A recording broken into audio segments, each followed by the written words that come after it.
Hey gang, Spada coming at you, and today we are taking a look at Transformers Human Alliance Backfire. Now, Backfire does come with a little dude. Same posability as all the others, Human Alliance. Head swivels, arm is on a weird version of a ball joint, slider joint actually.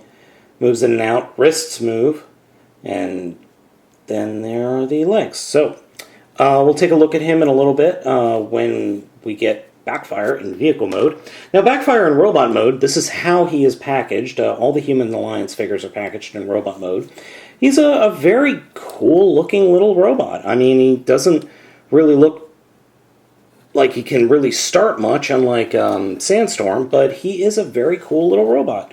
He's got a very interesting head sculpt, and I really dig the fact that there's this big block engine right here in his chest. I really do dig that. His posability is a little limited. You do have some movement, up and down movement here in the shoulder, and then this is on a sliding joint, and there's a hinge in there. Then his hands, unfortunately, he suffers from no real hand syndrome, so his weapons have to be clipped on to the bumper of his motorcycle mode or bike, tri-bike mode. There is some movement here and a little bit of up and down movement, but that's about it, and then the bumper moves. Legs are on a ball joint here on the hip and then a hinge joint at the knee. Unfortunately, that's it for hip or for leg articulation. You're really not going to be posing him much, unfortunately, especially with the fact that his hands kind of suck. But other than that, I like the look of the robot mode. It definitely looked like this guy is supposed to be a wheeled vehicle. And he looks pretty cool. I love the fact that he's got two machine guns for guns. So we will pop those off and just put them off to the side for now, because we're going to go ahead and, well, part of his transformation into vehicle mode and into weapon mode are almost the same. So we're actually going to turn him into his weapon mode first, because that you have to go into the weapon mode in order to get to the robot mode.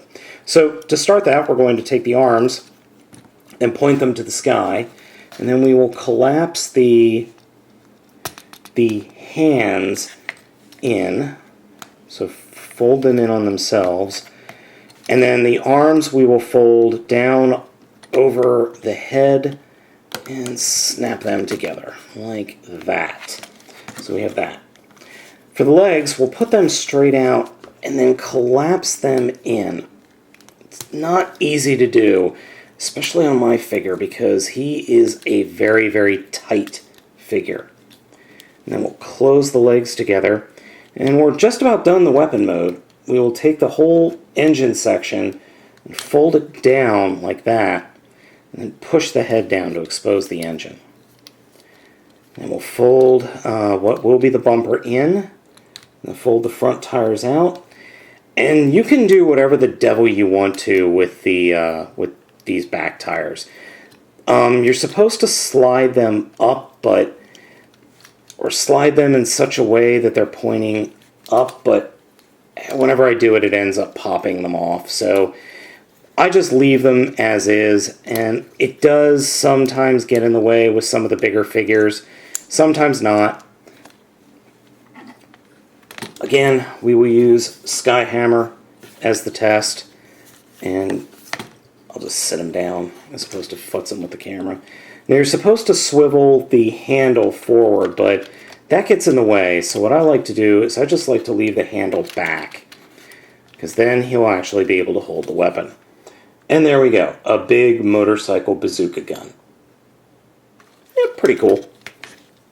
Not too shabby, honestly. So, what we'll do here is we'll partially retransform him, flip the wheels out, push the bumper up, and then return the engine and head section to where they were. So we're basically left with this strange mummy configuration. What we're going to do next is pop the rear wheels off, apparently, because they don't want to stay on. Let's come back here to the back of the legs and fold this whole section out. and then take this whole bottom section and fold it over and line it up and snap it into place.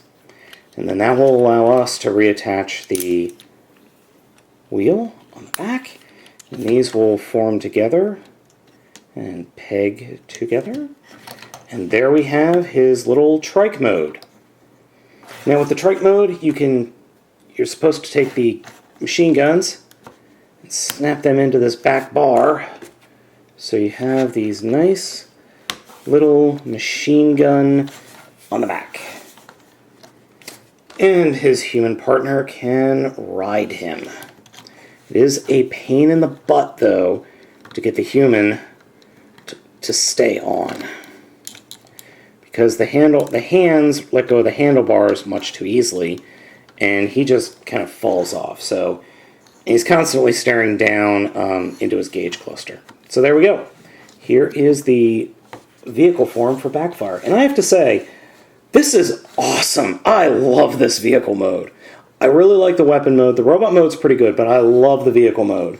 It just looks really, really awesome. I really dig it. I think it's another really strong figure from the Human Alliance line. The vehicle mode is very reminiscent to those pictures we were getting. I can't remember if it was back in the original movie or I think it was Revenge of the Fallen, where we got to see three-wheeled motorcycles that nothing ever came of them. And I'd be really kind of peeved if we don't see something of them in Dark of the Moon. But, whatever. So, should you pick this one up? Yeah, I would definitely pick this one up, along with Sandstorm. These guys are awesome. The human parts of the Human Alliance is kind of stupid, but the vehicles, the robot modes, transformations, they're all fun, they're all cool. Definitely pick this guy up. He's totally worth it.